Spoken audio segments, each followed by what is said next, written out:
Yugo Purbalingga, inspirasi spirit hati. Assalamualaikum warahmatullahi wabarakatuh. Waalaikumsalam warahmatullahi wabarakatuh. wabarakatuh. Allahumma sholli ala sayyidina Muhammad wa ala ali sayyidina Muhammad. Allahumma sholli wa sallim wa barik alaihi wa ala alihi washabbihi.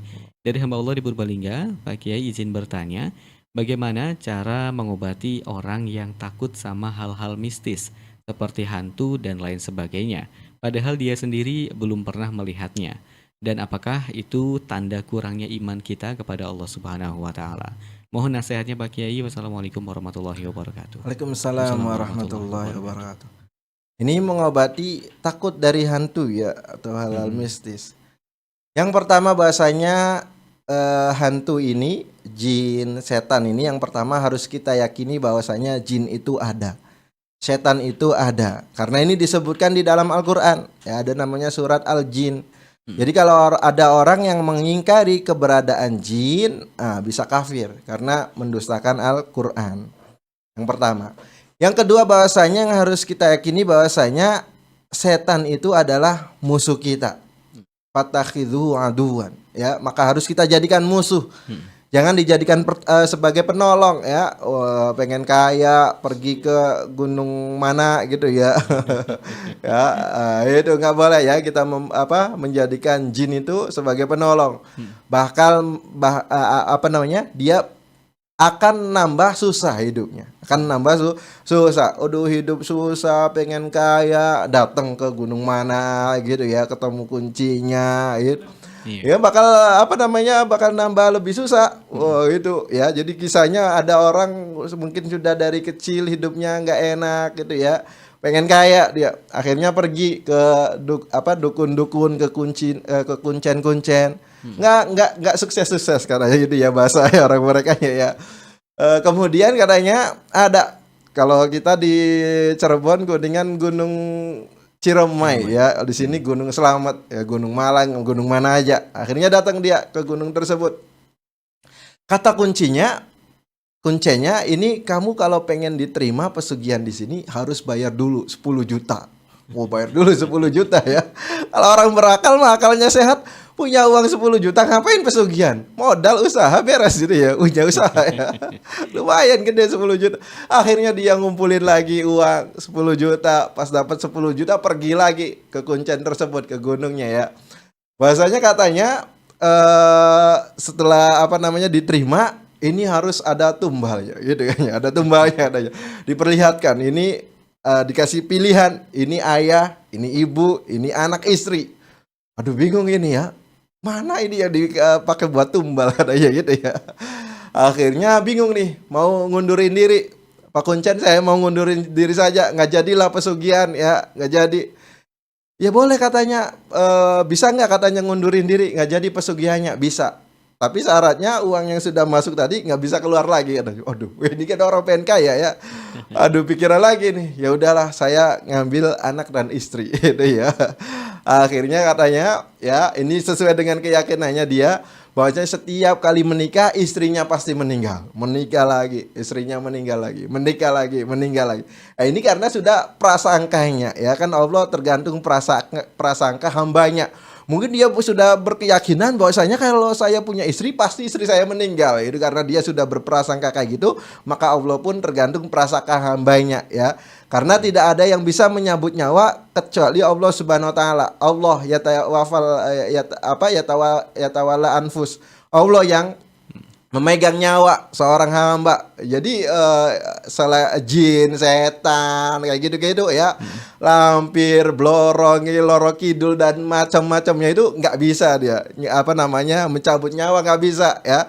Karena ini mungkin sudah prasangkanya dia saja. Jadi setiap kali menikah istrinya meninggal gitu ya, nambah susah, hidupnya nambah susah. Kayaknya dikejar-kejar, banyak hantu di rumahnya, itu hidup meskipun kaya nggak tenang dia. Akhirnya dia pengen tobat, pergi lagi ke kuncen tersebut ya. Kata kuncennya ya, bahwa bisa tobat, tapi syaratnya hartanya nanti hilang semua. Ini karena orang sudah cinta dunia, nggak mau juga ya. Nah, ini semakin sengsara kalau orang meminta pertolongan kepada jin dan para setan tersebut ya. Yang ketiga bahwasanya yang harus kita yakini bahwasanya inna kaida syaitani kana dhaifan. Bahwasanya tipu daya setan itu lemah, ya. Dengan kita menyebut Allah, Allah lari setan. Oh, jadi lemah banget ya. Jadi kita tahu sifat-sifatnya setan, bahwasanya tipu dayanya setan itu lemah. Jadi dengan kita menyebut Allah saja langsung lari. Apalagi kita berlindung, auzubillahi minasyaitonirrajim. Apalagi baca Falak Binas, apalagi baca ayat kursi, lari setan. Karena sudah disebutkan di dalam Al-Quran, Allah yang mensifati setan bahwasanya tipu daya setan itu lemah, ya. Emang setan ini diberikan kekuatan sama Allah Subhanahu wa taala, dia bisa merubah-rubah bentuknya. Oh, semaunya dia, tapi nggak bisa jadi ulama, nggak bisa. Setan menjelma jadi buaya untuk kamu minuman halal, nggak bisa. Jadi ulama nggak bisa. Ya, jadi dia diberikan kekuatan oleh Allah Subhanahu wa taala untuk merubah-rubah bentuknya. Kuntilanak merah lah, kuntilanak hijau lah, iya gitu ya. Glundung cengir lah gitu ya, memberi ucus macam-macam ya. Gede dhuwur lah ya. Macam-macam, nengkorak itu macam-macam. Dia bisa. Cuman kelemahannya kalau setan sudah masuk ke alam materi dia ya, maka hukumnya seperti kita. Kalau kita pegang pistol, kita tembakin ke dia, mati dia, nggak bisa lagi balik, sudah meninggal ya. Kalau kita bunuh, tusuk, meninggal. Kalau kita pukul, sakit dia. Makanya setan itu ketika dia merubah wujudnya ya, menampakkan dirinya, itu lebih takut daripada orang takut ke setan. Oh, sebenarnya sih setan itu takut ya. Maka kita jangan takut sama setan, sama jin, nggak boleh takut. Nah, kan karena sudah disebutkan oleh Allah Subhanahu wa taala, yang penting orang tersebut nggak takut, nggak lemah ya. Maka kalau kita kuat, nggak takut sama setan, setan yang takut kepada kita ya. Nggak baik itu kuat mentalnya. Kadang ada orang agamanya kurang biasa-biasa aja, aurat juga nggak ditutup gitu ya. Cuman nggak takut dia sama setan. Nyari gitu malam-malam, nyari injil gitu ya, kurang kerjaan ya. Itu setannya takut ya, kayak gitu kan. Katanya kalau kita nggak takut, maka setan yang takut. Tapi kalau kita yang takut, setan tidak takut gitu ya. Jadi kita harus kuat. Baik itu kuat mental kita ataupun iman kita. Bahkan kalau orang imannya kuat, kita belum menyebut Allah pun setan sudah takut. Karena disebutkan bahwasanya kalau Sayyidina Umar itu berjalan di suatu gang, maka setan akan berjalan di gang yang lain. Saking takutnya kepada Sayyidina Umar. Ini belum menyebut Allah Subhanahu wa taala ya. Kemudian juga yang harus kita yakini disebutkan di dalam Al-Qur'an bahwasanya setan dan anak cucu setan itu ya, anak cucu jin itu melihat kita min haitsu la tarawnahum, dari segi kita tidak bisa melihat mereka ya. Jadi Al-Qur'an sudah menyebutkan bahwasanya kita tidak akan bisa melihat setan. Makanya kata Imam Syafi'i, kalau ada orang ngaku melihat setan, oh ini nggak bisa jadi saksi. Kenapa? Karena dia sudah berdosa.